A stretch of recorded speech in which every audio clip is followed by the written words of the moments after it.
Deputy Speaker, there are around about 330 claimants of universal credit in East Renfrewshire currently, but we've moved to full service last month and I've got around about 5,200 people on legacy benefits who will be migrated in the coming months and years. And there is no doubt that the phased rollout has identified a number of issues which require to be addressed. And I thought my honourable friend, the member for Amber Valley, set out very well why the government was right to proceed cautiously through test and learn.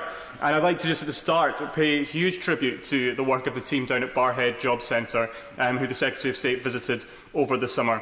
They really are changing people's lives for the better, and I don't think we in this House can pay testament to the frontline staff in job centres enough.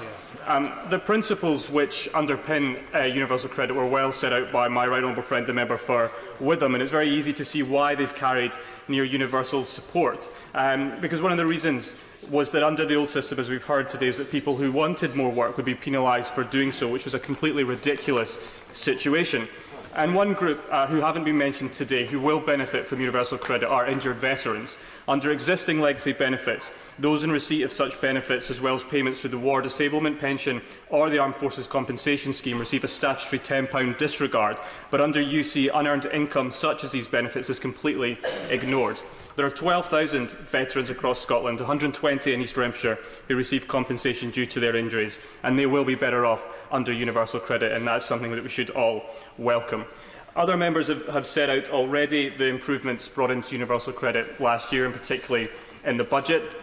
Those have gone a long way to helping things, coupled with the recent introduction of the 2 weeks run-on for housing benefit. That's going to help safeguard those migrating from housing benefit to UC from rent arrears. But despite these improvements, there is some further progress required, and I do think that in the lead-up to the budget, the government should now restate work allowances for single-parent families and second earners and families with children back to the level they were before the 2015 budget, because those changes to those groups did undermine the fundamental purpose of universal credit to make work pay, and it would provide targeted support to 9.6 million low-income families, like many in my constituency, and it would be the best way of ensuring that the UC is as truly transformative as it was always intended to be.